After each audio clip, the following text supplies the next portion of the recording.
The fact that the world is divided into around 193 independent countries is often looked at in different ways. Some people see it as normal diversity between human groups. Others see it as the result of history, accidents, wars, and changing borders.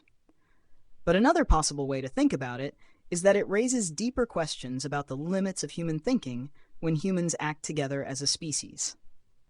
Individual human beings are capable of impressive intelligence.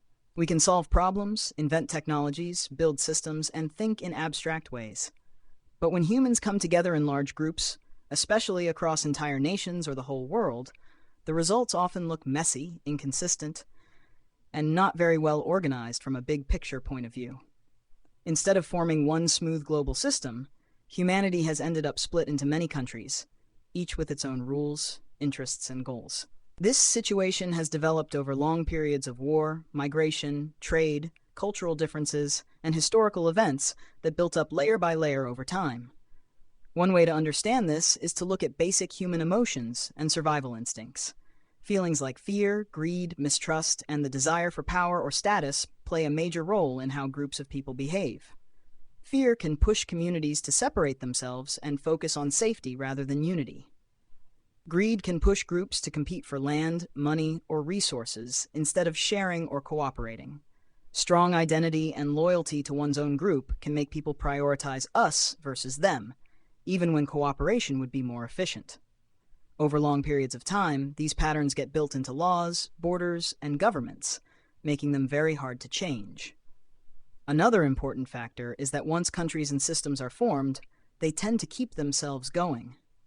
This is because changing them is extremely difficult. Governments, economies, and cultures all become deeply connected to existing borders.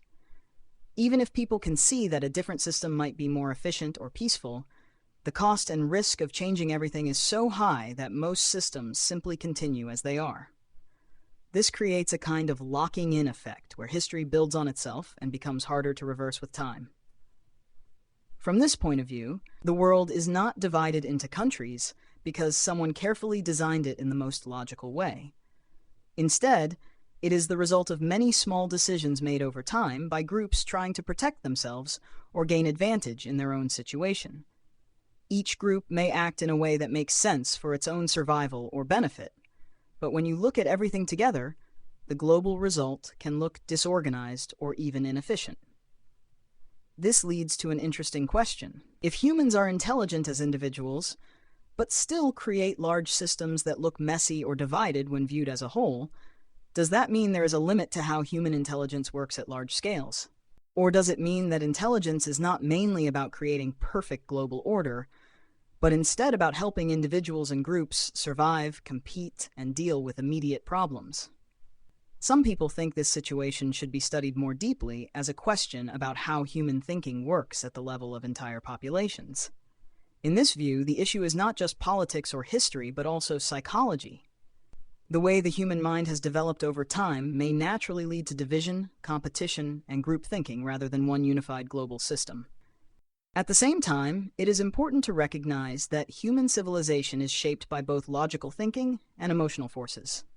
Decisions are not made only through reason, but also through fear, ambition, loyalty, and past experiences.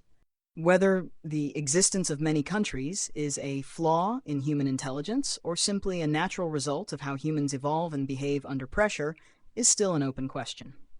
At the very least, it shows that understanding human society requires looking beyond individual intelligence and considering how emotions, incentives, and history interact on a very large scale.